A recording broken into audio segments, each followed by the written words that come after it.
Third zero exponent.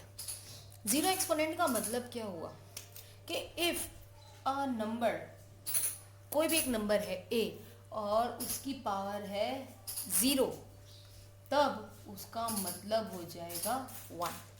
कोई भी number हो, एनी नंबर, कितना भी बड़े से बड़ा नंबर हो, अगर उसकी पावर ज़ीरो हो तो उसका आंसर अल्टीमेटली 1 हो जाएगा। इसको मैं प्रूफ करके आपको बताती हूँ कि ये कैसे 1 होता है। So let's see, let's just prove these things as example.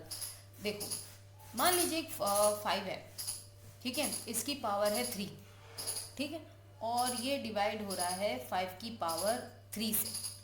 Okay, तो हम अभी हमने जस्ट डिवीजन वाला रूल पढ़ा है ना, when same base are being divided their power will be subtracted.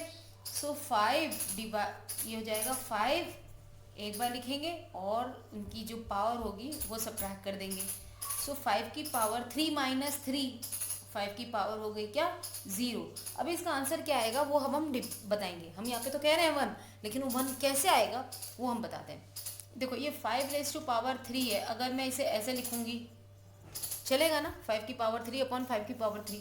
5 की पावर 3 का मतलब क्या हुआ कि 5 अपने आप से 3 टाइम मल्टीप्लाई हो रहा है।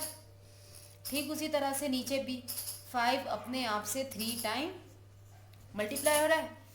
ये देखो, 5 वन ज़ा 5, 5 वन ज़ा 5, 5 वन ज़ा 5, 5 वन ज़ा 5, 5 वन ज़ा 5, 5 वन ज़ा 5। अब देखो, 1 into 1 1, 1 into 1 again 1, 1 into 1 1, 1 into 1 again 1, 1 upon 1 आया answer. That means it is ultimately 1। इसीलिए हम कहते हैं कोई भी नंबर हो, यहाँ मैंने 5 ले लिया है, 237 ले लो, 8423 ले लो, कोई भी नंबर ले लो, अगर उसकी पावर 0 है तो उसका आंसर हमेशा क्या होगा 1। तो इसके लिए हम डायरेक्ट एग्जांपल्स ले रहे हैं। That if 207 raise to power 0, that means it will be 1। तो जीरो एक्सपोनेंट रूल क्या कहता है कि अगर किसी भी नंबर की पावर 0 हो तो उसकी वैल्यू क्या हो जाएगी 1 हो जाएगी। Okay, now let's go with the next law of it. So the next rule is power rule.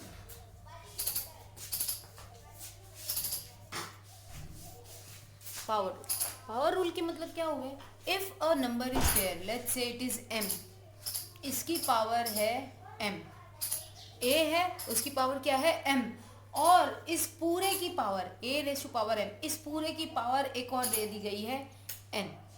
तो हम क्या कह रहे हैं, पावर की पावर है, ये क्या आप कहेंगे इनमें से, this is a power of power. जब हम कहते हैं पावर ऑफ का मतलब हम जानते हैं, है ना, it's multiplication. So that means it can be written as a raise to power m into n। जब पावर की पावर हो तो पावर में मल्टीप्लिकेशन हो जाता है, that is power of power. और ऑफ का मतलब क्या होता है, मल्टीप्लिकेशन। इसका एग्जाम्पल अगर लेते हैं हम, let's say 9 raise to power 5 और इसकी पावर है 3। सो दैट मीन्स 9 को तो मैंने एज इट इज लिख दिया, पावर की पावर है तो पावर में हो जाएगा multiplication. So it will become 5 3 ज़ा 15, सो 9 rays power 15 is your answer. Okay, now we'll conduct the final rule over here, and that rule is known as negative exponent. Negative exponent. Okay, so let's see the negative exponent and what is all about.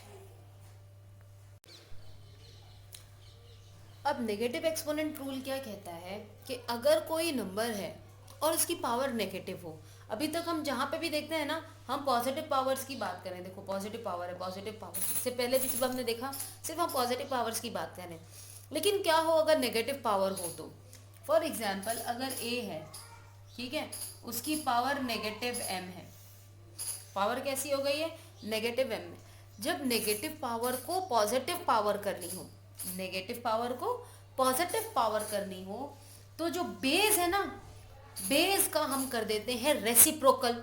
याद है आपको reciprocal? It just the flipping of the number, numerator denominator में चला जाएगा, denominator numerator में चला जाएगा। सो that means इस ए का, ए के नीचे भी देखो कुछ नहीं है, बार बार चीज मैं आपको बताती हूँ, ए अपॉन 1 कहला सकता है, इसका रेसिप्रोकल क्या हो जाएगा? 1 अपॉन ए। ये कर दिया हमने 1 अपॉन ए, और क्योंकि ये माइनस है अब ये प्लस हो जाएगा। नेगेटिव एक्सपोनेंट को पॉजिटिव में कन्वर्ट करना हो तब हम उसका क्या कर देते हैं? रेसिप्रोकल। ठीक उसी तरह से अगर एक नंबर हो, let's say 1 upon a raise to power minus n. अब देखो यहाँ पे क्या हो रहा है, ए की पावर क्या है? नेगेटिव है, और ये 1 अपॉन एम है। अगर मुझे इस नेगेटिव एक्सपोनेंट को पॉजिटिव करना है तो मुझे 1 अपॉन ए का, बेस की बात कर रही हूँ, 1 अपॉन ए का मुझे क्या करना पड़ेगा? रेसिप्रोकल करना पड़ेगा। Getting my point? तो क्या हो जाएगा, ये कुछ ऐसा है, अब ये ऐसा बन जाएगा। सो ये ए की पावर एन हो जाएगी। सो फॉर दिस एक हम एग्जाम्पल ले लेते हैं, लेट्स सी, एक एग्जाम्पल ले लेते हैं इसका, कि मान लो कि 8 रेस टू पावर माइनस 3 है, 8 रेस टू पावर माइनस 3 है। अब हम इस नेगेटिव एक्सपोनेंट को, नेगेटिव पावर को पॉजिटिव में कन्वर्ट करेंगे। उसके लिए क्या करेंगे, जो बेस है ना उसका रेसिप्रोकल करेंगे। किसका रेसिप्रोकल करेंगे? बेस का। तो ये क्या हो जाएगा? 1 अपॉन 8, और अब पावर जो हो जाएगी इसकी 3, पॉजिटिव पावर हो जाएगी। इस तरह से अगर ये कुछ इस तरह से होता, 1 upon 7 raise to minus power 4, ठीक है, 7 की पावर कैसी है? -4 है। अगर इस नेगेटिव पावर को मुझे पॉजिटिव करना हो तो हम क्या करेंगे? हम उसका रेसिप्रोकल कर देंगे। तो 1 अपॉन 7 का रेसिप्रोकल क्या हो जाएगा? 7, और पावर हो जाएगी फिर इसकी पॉजिटिव। तो याद रखना है कि नेगेटिव एक्सपोनेंट में पॉजिटिव कन्वर्ट करना हो, रेसिप्रोकल ऑफ बेस, ये रेसिप्रोकल ऑफ बेस होगा। जब भी नेगेटिव एक्सपोनेंट को पॉजिटिव करना है या फिर पॉजिटिव को नेगेटिव एक्सपोनेंट में कन्वर्ट करना है तो हम हमेशा रेसिप्रोकल करेंगे। किसका रेसिप्रोकल करेंगे? बेस का रेसिप्रोकल करेंगे। Got it? So these are the some rules and laws of the exponents, and based on this we will solve the very first exercise of the second exercise of this chapter. If you have any doubt regarding any of the rules, then please feel free to ask.